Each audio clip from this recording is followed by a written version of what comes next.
Okay, this is story time about how I went on a date with a guy that I met.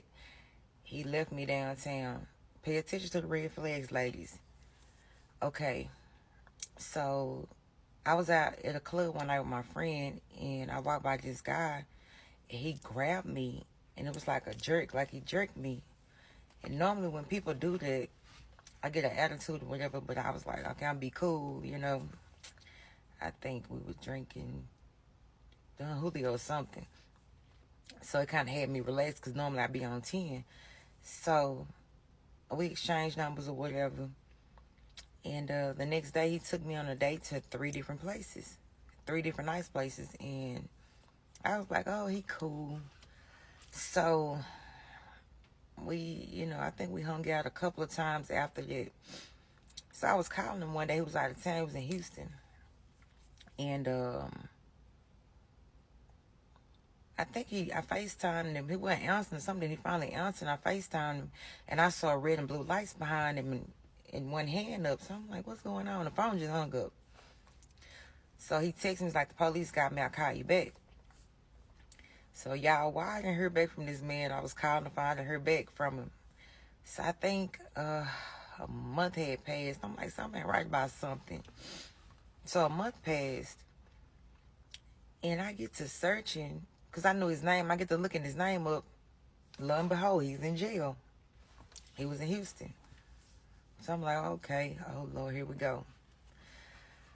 So I think a cousin or somebody reached out to me, I think, or I got in touch with him some kind of way. But keep in mind, I'm older. I don't do the jail stuff. Like, I just can't do it. So I finally talked to him, and I don't do the jail stuff. I'm older, so that happened when I was young. I don't do the jail stuff at all. So he ended up putting me on a list. I went to go see him a few times. So I let him know, hey, I'm older. I don't do the jail stuff. I'm telling you now. We still can be friends and cool, but I'm not going to stick around. I ain't trying to be your girlfriend or nothing. But he was so cool, so I'm like, okay, I'm going to keep in touch with him. I never put money on his books. He used to call me, but he paid for the calls. So keep in mind, when dudes go to jail, it's always more females involved. So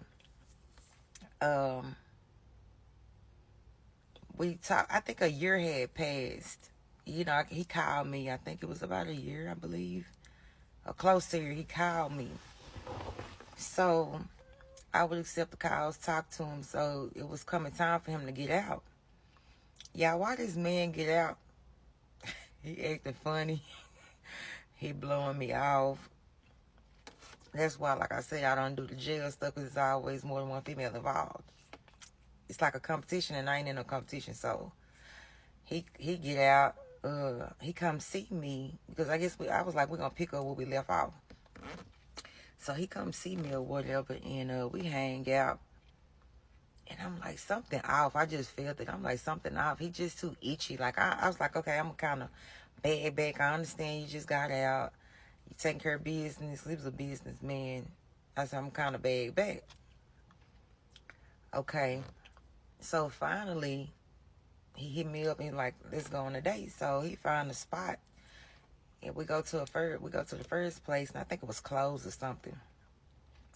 So he was like, let me get on TikTok. He got on TikTok, and he found another spot. So why we go, I think it was downtown, somewhere, a little nice little upscale restaurant. We go downtown. So I am legal to carry, so I had my pew-pew on me. We got to say pew-pew on me. So we got the car right. We walking up to the door. Y'all, why security was searching everybody, searching everybody at the door. So I'm like, oh shit, I got my pew-pew on me. He was like, what? You didn't tell me you had that on you? Now keep in mind, this man just got out. I met the man. I met him almost a year ago, and we only kind of hung out for like a month. So I really don't know him. Still in the back of my head, I'm, safety first. So he walk off, and he leave me like it's dark. Like, he walking, he way ahead of me. I'm like, hey, slow down. Like, what you mad for? So y'all, he walked to the truck. He get in his truck, and by the time I'm walking up, he pulled his truck out, and he get in the truck. So I'm standing at the driver's side talking to him. And I'm like, what is the problem? Like, it's not that serious. You could have just politely just walked me to the truck and could have, I could have put it in the truck, which I really didn't want to leave it in there. I don't trust nobody. I don't trust the soul. So he fussing, I'm on parole and blah, blah, blah. Some things I didn't know. I'm on parole and you going to get me jammed up with a pew-pew on you and you ain't say nothing. And of course I'm not going to say nothing. I still don't know you. I don't trust nobody. So he talking or whatever, and just so happened I got everything out the truck, and at this moment I'm like uncomfortable, so I'm standing outside the truck. He's like, get in. And I'm like, no, I'm not getting in, because like y'all mad, and people get mad, they do the most. So in the back of my head I'm like, let me keep my Uber on speed dial, just in case something happened, because I felt that I said this nigga finna leave me. While I'm still standing there talking, he hit the gas. I almost ran my foot over. So I said, okay, he really left me. So I'm kind of looking around to see if he going to come back. 10 minutes passed.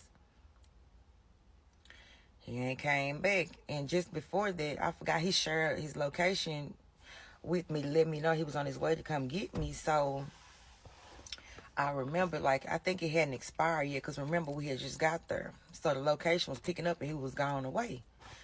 So I ain't called or nothing. I just politely got my phone and got the Uber. And I set the ride up.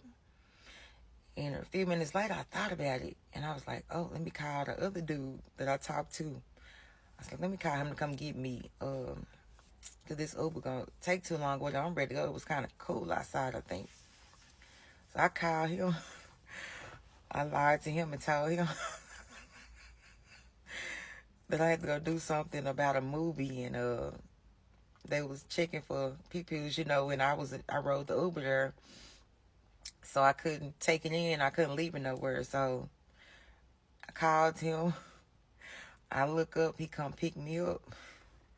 I get in the car, I'm really pissed off. He's smiling and talking to me, and I'm just sitting here lying, and hey, it is what it is. So he come pick me up. He dropped me off at the house. So this is why now when I go on dates, I've been like this, when I go on dates with men, I drive my own vehicle. So you can go your way and I go mine, saying no coming back to my house. So ladies, if you go on a date with dudes, drive your own vehicle. If you don't have one, Uber. So that happened, right?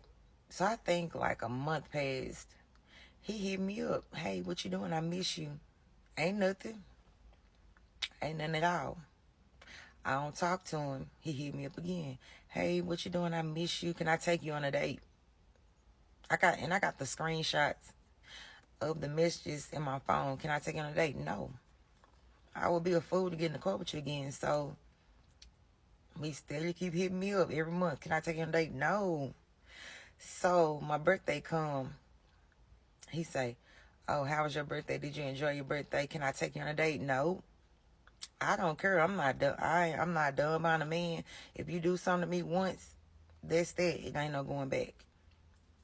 So I was like, I really did enjoy my birthday, but I would never get in the car with him again.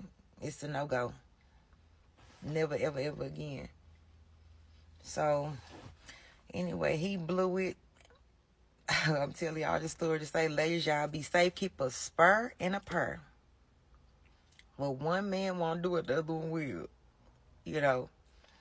But I'm going to tell y'all about that other one, too. I got another story about that other one. Hey, these people carrying these bad spirits around. But keep your spur and a purr. Y'all ladies be safe and keep you a pew-pew as well. And y'all have a blessed night. I'm finna tell y'all about the one to pick me up, because, hey, I got story times for days. Y'all be blessed.